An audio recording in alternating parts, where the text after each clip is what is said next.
it and they want to push forward with it. They want to see what's all about. Because to be honest with you, like before I even met you, I didn't know what sickle cell was. I never heard about it. Know my family has it. I don't even know if they do, but I never heard of it. And then once I got to know you, you telling me like, hey, like my joints hurt, or hey, when it's too cold, it's a wrap for me. You know, like I need heat. Mm-hmm. And it's like, what the hell? Like is it like arthritis? Like I didn't even know what sickle cell is. You know what I'm saying? So I had to like research it myself and looking like, oh, like if it's not really treated properly, like it's dangerous. Very dangerous. It's dangerous. Especially with your diet too. Like diet is a good key factor of having a good health, and I guess it'll be more beneficial for you because of your joints and oxygen and the blood flow. So I'm assuming that you have a good diet when it comes to veggies and stuff, because veggies is good for your oxygen. I mean, I was told about my diet early on. Yeah. And actually it was by family. Mm. Not by the doctors. It was by family. And they talked about it. This was about 25 years ago, because this is around when my mom passed away. Mm. So it was about 25 years ago. It was when a family member came up to me and said, you have to look at your diet and eat more greens. I remember veggies, greens, and all sorts of vegetables. Mm-hmm. So from there, I've always tried to be conscious of that. And then, later in my years now, it's like diet is very important. Yeah. Very important. I've already tried something for the month of November, because someone on Facebook actually encouraged, told her story, and we're encouraged to join her in her journey of reducing our sugar intake.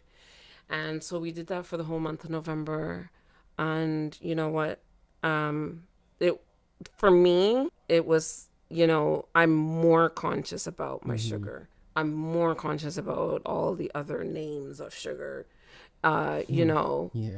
all the other ones, the surprise names. And, I'm more aware, I'm more conscious. I reduce my intake, and I feel better about it anyways, because even though it took a month, like I lost 4 pounds. I think that's good. Yeah. I think that's good. So not only am I trying to be healthy because of my age, I'm trying to be healthy because I don't want to age any further or any faster than I should when I'm not taking care of myself. So yeah, that's like a conscious decision right there. So I haven't had issues. Like I have a dietitian that I speak to, and she guides me. She understands me. She understands the culture and all that stuff. So she understands the cultural foods that we'll eat. Yeah. And so, she helps me through that. So, that works out. I'm always drinking my water. Water. Hydrate. Yeah. Right? Always hydrate. Hydration is already good for you, but even more so for people with sickle cell. So back to the blood issue. So as someone that has sickle cell, are you allowed or can you donate blood? Well, from what I understand, it is not recommended because unless I think it's not recommended. I know I think those with sickle cell trait, I think can donate blood, but I think they take their plasma. I'm not too sure. You guys would have to check out Canadian Blood Services for those details. But I did attend some, like a little seminar where they were talking about all that, and people were asking questions. So, but yeah, Canadian Blood Services would definitely be able to tell you. I'll look into that, because it's a mind, because let's just say like you wanna like really deep down wanna give blood but you cannot, right? Or vice versa, you need to get a transfusion? Like what? Like is it a risk because their blood is has no traits or no whatever? It's not. You know what I'm saying? Like, is it safe for you to get a transplant if there is a trait? Right. So I think what you're trying to say or ask is that, like, for example, if somebody like me need blood, Yeah. is it safe to just get any type of blood or like blood Need from someone has a trait of it or not a trait of it. What it is our genotypes have to match.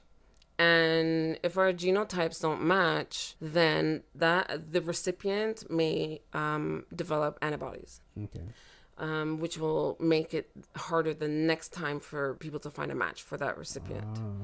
So the best way for genotypes to match is people that come from the same country. I would think diaspora. So if Black people are able to donate blood, then more Black people will be able to receive blood and won't develop antibodies and reject, the next match. Not reject it, but make it harder for them to find another match without all those antibodies. Okay. So I'm gonna get a little personal. Let's get personal. So with the sickle cell, right? Is it harder to find a partner because like say you want to have kids or whatever, right? Do you have a higher chance of your kid having sickle cell or having a trace of it? The only way you're gonna know is if you get tested. Okay. The only way you're gonna know if you get tested. So yeah, you if you already know your status. Yeah. And you're dating. I feel like if things get serious, you don't have to tell them at the beginning. You're just meeting them. I'm saying like if things are going to turn serious, you feel like it's going to go to the next level. I feel that's when the best time. It's the best time to bring it up and ask that person, do they know their status? The person might say no. And then you guys can actually have a date and going to go to the doctors and get tested for sickle cell. The date at the doctor. Yes, why not? Why not? That's your first major date. At the doctor's. At the doctor's getting tested for sickle cell. Yes. Wow. Okay, so let's just say he doesn't mind whatever, right? But now are you a higher chance of getting sick during your labor or during your pregnancy? High risk. So I was labeled as high risk when I was pregnant with my daughter. And so back then what they did was have me visit the clinic every week throughout my whole entire pregnancy. Every week I had to go in all the way downtown. This is when I was living in Markham. Yeah, that's far. So every week, I remember it was like yesterday, Tuesday morning, I had to be down there bright and early. And it was considered high risk, but thank God I was okay. I was good. I think in my last month, I felt some sort of pain one night and stuff like that. And I didn't even take much for it. I just, I wasn't too sure what to do, but I just took Tylenol. I was fine. You're fine. I was fine. I had my daughter. I felt okay, but my blood count did drop. Usually, someone with a normal blood count is around 120, but I think mine dropped. I'm usually around 80, and that's my normal. And then I think after I had her, it dropped down to 60. So I remember them giving me 2 pints of blood. Yeah, but for me, I'm very grateful for donors. Very grateful. I've had many blood transfusions, and there's others that continue to have blood transfusions, manual exchange, blood exchange, or apheresis exchange, and that they have to go every 3 to 4 weeks out of their entire life.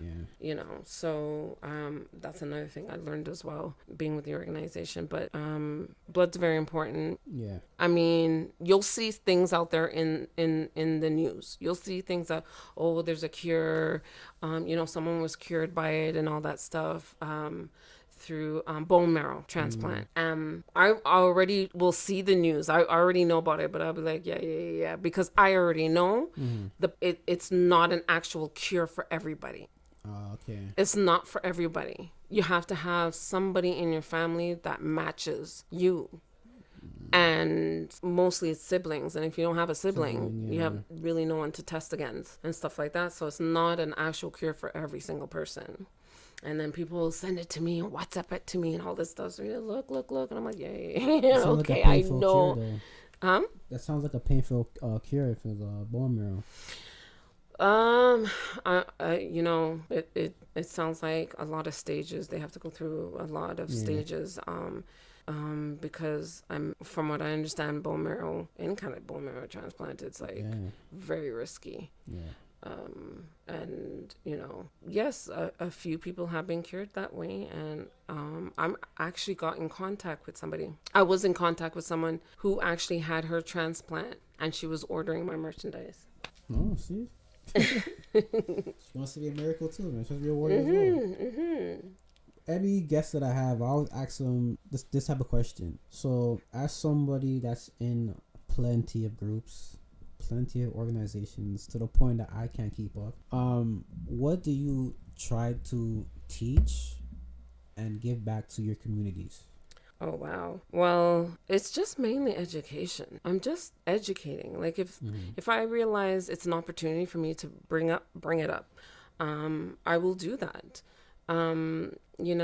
Right now I've been able to go out there and be interviewed by a program that was on the radio by professors at their university. I